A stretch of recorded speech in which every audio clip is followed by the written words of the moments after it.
नमस्कार मित्रांनो, मी धनंजय कचाले. कालच एक MPSC AMEची जी एक्झाम आहे ह्यावरती एक जजमेंट आलेलं आहे की जे काही AME प्रिलिमचा रिझल्ट लागलेला आहे, MPSCने प्रिलिमचा रिझल्ट लावलेला आहे, त्यावरती थोडासा रिझल्ट मॉडिफाय करण्यास सांगितलेलं आहे. काल मॅटने एक ऑर्डर पास केलेली आहे. त्यामध्ये महत्त्वाच्या 2 गोष्टी आहेत, त्या आपण थोड्याशा डिस्कस करू कशा आहेत काय. तर त्यामध्ये पहिला एक मुद्दा असा सांगितला त्यांनी की जोपर्यंत रिझल्ट रिवाईज होत नाही, रिझल्ट रिवाईज करणं आवश्यक आहे पहिला मुद्दा, आणि दुसरी गोष्ट की रिझल्ट जोपर्यंत रिवाईज होत नाही तोपर्यंत मुख्य परीक्षा घ्यायची नाही. तर हे 2 मुद्दे आहेत. तर म्हणजे याचा अर्थ की पहिले MPचा रिझल्ट रिवाईज करणं आहे, आणि रिझल्ट रिवाईज झाल्यानंतर मग काय होईल, तुम्हाला नवीन डेट असेल किंवा 30 डेट आहे त्या डेट डिक्लेअर करणं MPSC परीक्षा त्याच्यासाठी. तर नक्की प्रकरण काय, खूप मुलांना कन्फ्युजन हेच आहे की कशामुळे काय झालं आहे किंवा प्रकरण काय आहे, का बरं इश्यू झालेला आहे. तर मी ते थोडंसं काय इश्यू आहे MPSCचा तो थोडंसं तुम्हाला शॉर्टमध्ये समजून सांगतो, आणि मग ह्याचा इफेक्ट काय होणार आपल्या एक्झामवरती, परीक्षा पुढे जाणार आहे किंवा मग रिझल्ट रिवाईज होईल तर त्यामध्ये कोणते मुलं ॲड होणार आहेत, कोणते मुलं बाहेर पडू शकतात का. तर ह्या सगळ्या प्रश्नांची उत्तर मी तुम्हाला काय करतो ह्या व्हिडिओमधून देणार आहे. लक्षात घ्या मित्रांनो, आपली परीक्षा जी आहे ही 15 मार्च 2020 झालेली आहे, आणि त्यावेळी जी निगेटिव्ह मार्किंग सिस्टम होती ती 4 चुकीच्या उत्तरांसाठी एका प्रश्नाचे गुण वजा करण्यात येतील, हे होतं आधीचं.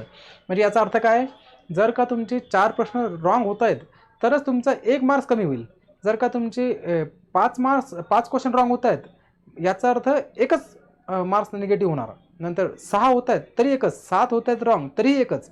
जर का 8 प्रश्न रॉंग झाले तर 2, सेम 9 प्रश्न झाले तरी 2च, 10 प्रश्न रॉंग असतील तरी 2च, 11 प्रश्न रॉंग असतील तरी 2च मार्क्स, पण 12 जर क्वेश्चन रॉंग असतील तर 3 मार्क्स निगेटिव्ह होणार. अशा पद्धतीनुसार काय होती आपली सिस्टीम लागू व्हायला पाहिजे, ही अशी होती आधीची निगेटिव्ह सिस्टीम. परंतु MPSCने काय केलं आहे, न्यू सिस्टीमनुसार 8 सप्टेंबर 2020 रोजी काय केलं आहे, यांनी एक नवीन GR आणला. कारण की आधीचा जो निगेटिव्ह मार्किंग सिस्टीम होती थोडीशी कन्फ्युजिंग होती, खूप लोकांना मुलांना समजत नव्हती. अजूनही काही मुलांना माहिती नाही की ॲक्च्युअल निगेटिव्ह सिस्टीम काय होती, 1/4च बोलतात निगेटिव्ह सिस्टीम, पण तशी नव्हती. आता जी नवीन सिस्टीम त्यांनी क्लिअर कट 0.25% और 1/4 एवढे गुण एकूण गुणांमधून वजा करण्यात येतील किंवा कमी करण्यात येतील. म्हणजे जर तुमचे 4 क्वेश्चन रॉंग आहेत 1 क्वेश्चन, 5 क्वेश्चन रॉंग होत आहेत 1.25, 6 क्वेश्चन रॉंग होत आहेत 1.5, 7 क्वेश्चन रॉंग होत आहेत 1.75, 8 क्वेश्चन रॉंग होत आहेत 2 मार्क्स. अशानुसार काय करणार, नवीन सिस्टमनुसार ते करणार, याच्यामध्ये लावणार. प्लस आणखी महत्त्वाचा मुद्दा काय आहे, म्हणजे स्ट्रेट फॉरवर्ड यांनी 0.25% निगेटिव्ह सिस्टम लावली आहे. पुन्हा एक महत्त्वाचा मुद्दा असा, त्यांनी नवीन नियम अपडेट केला आहे. आधीच्या सिस्टमनुसार काय होतं, जर का तुम्ही एका प्रश्नासाठी जर 2 बबल ब्लॅक करताय, म्हणजे 7 नंबरचा प्रश्न आहे त्याच्यावरती तुम्ही एक ऑप्शन B क्लिक केला आहे किंवा B बबल ब्लॅक केला आहे आणि C पण करताय, 2 बबल ब्लॅक झाले तर काय होतं, आधीच्या सिस्टमनुसार तो प्रश्न कॅन्सल करण्यात येत होता, त्याचा एक निगेटिव्ह मार्क्स नव्हते कन्सिडर करण्यात येत. परंतु नवीन सिस्टमनुसार काय केलं त्यांनी, त्या प्रश्नाचे निगेटिव्ह मार्क्स कन्सिडर करण्यात येतील. जर का तुम्ही एका प्रश्नास 2 पर्याय देताय किंवा B आणि C किंवा D 3-3, 2-2, 3-3 पर्याय करता, एकापेक्षा जास्त पर्याय जर देताय तर तो प्रश्न तुमचा निगेटिव्ह कन्सिडर करण्यात येईल नवीन सिस्टमनुसार.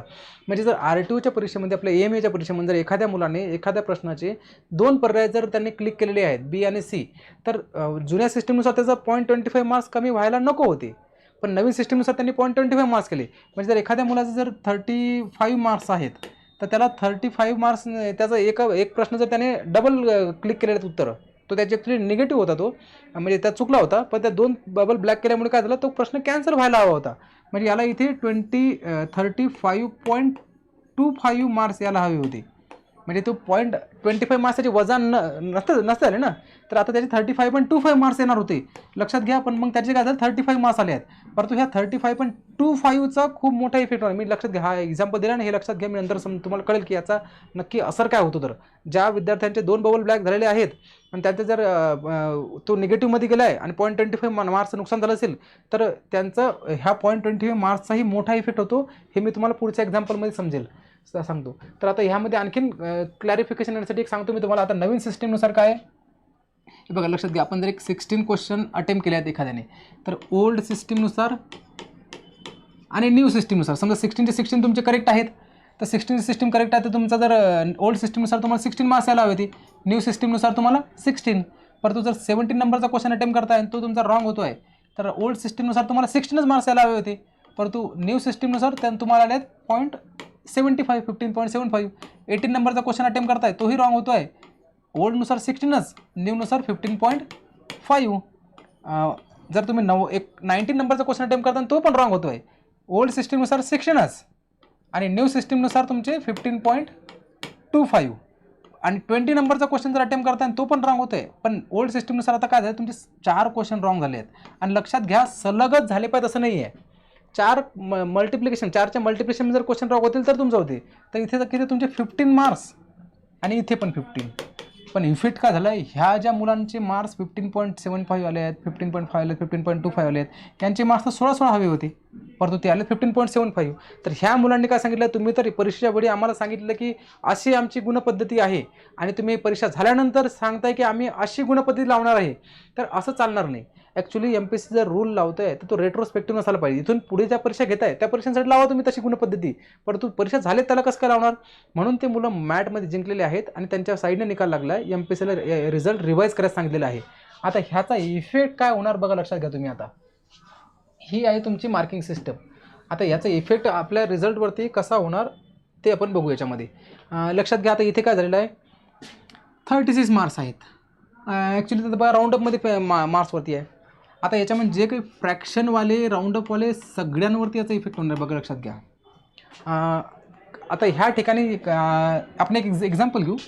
समजा 51 क्वेश्चन तुम्ही अटेम्प्ट केलेले आहेत, एखाद्या मुलाने 51 क्वेश्चन अटेम्प्ट केलेले आहेत.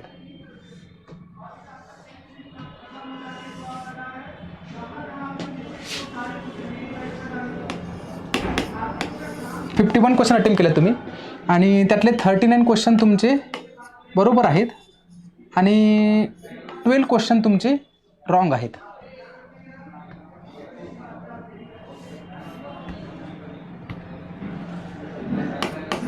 क्वेश्चन रॉंग आहेत म्हणजे याचा अर्थ काय, तुमचं इथे नेट मार्क्स इथे 36, 12 क्वेश्चनचे रॉंग झाले म्हणजे 3 मार्क्स तुमचे तिथे कमी होणार आणि 39 मार्क्स 36 मार्क्स येणार. आपला कट ऑफ आहे 36 वरती, म्हणजे हा मुलगा इन आहे. परंतु एखादा मुलगा आहे त्याने 52 क्वेश्चन अटेम्प्ट केले आहेत, राईट क्वेश्चन आहेत 39 आणि रॉंग क्वेश्चन आहेत 13. म्हणजे आता याच्यानुसार काय त्याचे मार्क्स ओल्ड सिस्टीमनुसार मार्क्स त्याचे 36च हवे होते. मग त्याचे 13 क्वेश्चन रॉंग झालेत ना. 12 क्वेश्चनचे त्याचे 3 मार्क्स कमी झाले आहेत, पण 13वा क्वेश्चन असल्यामुळे काय झालं आहे, 13वा क्वेश्चन रॉंग झाला तो निगेटिव्ह नाही करू शकते MPSC. त्याचे 3च मार्क्स निगेटिव्ह असायला हवे, म्हणून त्याला किती 36 मार्क्स. पण नवीन मार्किंगनुसार काय केलं MPSCने, त्याचे 13 क्वेश्चन जे रॉंग झाले त्याचे 3.25 असे त्याचे गुण वजा केले आहेत. म्हणून त्याचे काय झालं इथे निगेटिव्ह 3.25 आणि त्याचा नेट स्कोर आला आहे 35.75. म्हणजे हा मुलगा आउट. ॲक्च्युअलमध्ये हा मुलगाला जर जुन्या पद्धतीनुसार जर मार्क्स हे केले असते, काउंट केले असते तर 36 मार्क्स असते, पण न्यू सिस्टीमनुसार त्याला 35.75 आले आहेत. सेम एक्झाम्पल जर एखाद्या मुलाने 53 क्वेश्चन अटेम्प्ट केले आहेत, 39 राईट आणि 14 रॉंग, इथे पण सेमच. म्हणजे याचे ओल्ड सिस्टीमनुसार त्याला 36च हवे होते, परंतु न्यू सिस्टीमनुसार त्याचे किती आले 35.5 मार्क्स. आउट. हा नवीन सिस्टीमनुसार याला आउट करण्यात आलं, परंतु ओल्ड सिस्टमनुसार 36 असते. आता आणखी याच्यामध्ये जर पुन्हा सेम एक्झाम्पल 54 अटेम्प्ट केल्यात, 15 क्वेश्चन रॉंग झालेत, त्याला पण सेम. तर जे काही मुलं ह्या याच्यानुसार 35.75, 35.5, 35.25 हे जे मुलं आहेत ना, ह्यांचे 36 मार्क्स व्हायला हवे होते आणि ते कट ऑफमध्ये यायला हवे होते. ठीक आहे. मग ह्यांच्यावरती असं झालं, म्हणजे आता ह्या मार्क्सवरती जेवढे काही मुलं आहेत त्या मुलांचे नवीन ओल्ड सिस्टीमनुसार 36 मार्क्स होणार आणि ते कट ऑफ रेंजमध्ये येणार. आता त्यांचं होणार काय ते बघू आपण नंतर. सेम आता 23.75 फिमेलचा कट ऑफ आहे, मग याच्यामध्ये 23.75 तर मार्क्स नसायला हवे होते. 23.75चे यांचे 24 मार्क्स व्हायला हवे होते. नंतर 23.5चे पण काय 24, नंतर 23.25चे पण काय 24. तर हे जे एवढे काही मुली असतील ह्या नंबरवरती, ह्यांचे सगळ्यांचे 24 आणि ह्या ज्या मुली बाहेर पडल्या आहेत 23.5, 23.25 ह्या ज्या मुली काही बाहेर पडल्या आहेत त्या मुलींना आता काय 24 मार्क्स होणार आणि त्या पण कट ऑफच्या रेंजमध्ये येणार. आता ॲक्च्युली सेमच, आता सगळ्या मार्कांसोबत सेमच होणार ह्या कंडिशन, की बाबा ज्यांचे काही फ्रॅक्शनमध्ये मार्क्स होणार त्यांचे राऊंडअपमध्ये होणार या सिस्टीमनुसार आणि आता त्यांना आतमध्ये घ्यावं लागेल. तर आता ह्यामध्ये होणार काय, आता MPSCकडे 2 पर्याय आहेत. MPSC करणार का आता, म्हणजे MPSCला काय ऑप्शन आपण ते बघू. आता नक्की काय होणार ते MPSCने त्यांचं हे केल्यानंतरच कळेल काय होणार. तर लक्षात घ्या, ऑलरेडी MPSCने काय केलेलं आहे, रेशो. आता इथे रेशो वाढणार ना, आता एवढे 36वरती कट ऑफ लावून किंवा 23.75वरती कट ऑफ लावून आपल्याला 4444 मुलं घेतलेली आहेत, म्हणजे 1:18.5चा रेशो आहे आपला ऑलरेडी. ठीक आहे. मग आता 1:18.5चा रेशो आहे. तर ह्या ठिकाणी आता जर ह्या मुलांना जर मी काय बोललो आहे 35.25, 35.5, 35.75 यांचे 36 होणार. म्हणजे ह्या मुलांना आतमध्ये घ्यावं लागेल MPSCला. पुन्हा मुलींसाठी पण 23.25, 23.5, 23.75च्या मुलांचे 24 होणार आणि ह्या सगळ्यांना आतमध्ये घ्यावं लागेल. म्हणजे याचा अर्थ की रेशो वाढणार याच्या ठिकाणी. परंतु MPSCला लिमिटेशन आहेत ना, किती रेशो घेणार याच्यामध्ये. मग तो रेशो 21-22 पर्यंत जाऊ शकतो. मग आता कमीत कमी मला वाटते एका मार्कांचा जरी फरक पडतो आहे रेंजमध्ये, मला वाटते कमीत कमी 500+ विद्यार्थी इन होऊ शकतात अशा कंडिशनमध्ये याच्यामध्ये. मग आता रेशो तो जाऊ शकतो तुमचा 1:22 पर्यंत रेशो जाऊ शकतो पहा याचा. आणि आतापर्यंत हिस्ट्रीमध्ये एवढा कधी रेशो MPSCने घेतलेला नाही आहे. आता MPSCकडे काय मुलं जर कमी करायची असतील मग एक्झिस्टिंग मुलांमधलेच कमी होतील मुलं, असं होऊ शकते. याने जर रेशो मग आता होऊ शकते की MPSC इथे 37चा कट ऑफ लावेल, 36.25, 36.5 आणि 36.75 जे मुलं आहेत त्यांचे 37 मार्क्स करेल आणि त्यांना घेईल. म्हणजे 36 डॉटवरती जो मुलगा आहे तो बाहेर जाऊ शकतो इथे. परंतु ह्या आता सध्याच्या कंडिशनला अशी सिच्युएशन आलेली आहे की MPSCला मुलं बाहेर काढणं डिफिकल्ट आहे सध्याच्या कंडिशनला. कारण की आता काय झालेलं आहे, आपले मेन्सचे फॉर्मही भरणं झालेले आहेत आणि मेन्सचे फॉर्म भरून आपण काय केलं आहे, फीजही पे केलेली आहे, डेटही निघून गेलेली आहे. तर अशा कंडिशनमध्ये ज्या मुलांनी ऑलरेडी इन आहेत त्या मुलांना बाहेर काढणं MPSCला खूप डिफिकल्ट आहे. आणि लक्षात घ्या, हा पूर्व परीक्षा निकाल आहे. MPSCला काही जॉब द्यायचे नाही त्याच्यामध्ये. आणि आता ऑप्शन MPSCकडे बेटर ऑप्शन माझ्या म्हणजे ओपिनियननुसार की जे मुलं बाहेर पडलेले आहेत त्यांना इन करणेच ऑप्शन आहे. कारण की MPSCला काय त्यांना जॉब द्यायचे का, आता पूर्व परीक्षेचा आहे तो रेशो 18चा 22 होणार, 25 होणार. MPSC हे जे मुलं बाहेर पडले हे पुन्हा फी तर पे करणारच आहेत ना. MPSCला फीस भेटतेच आहे, जे काही त्यांचे एक्सपेन्स होते एक्झाम कंडक्ट करण्यासाठी ते एक्झाम कंडक्ट करण्याचे एक्सपेन्स भेटतेच आहेत.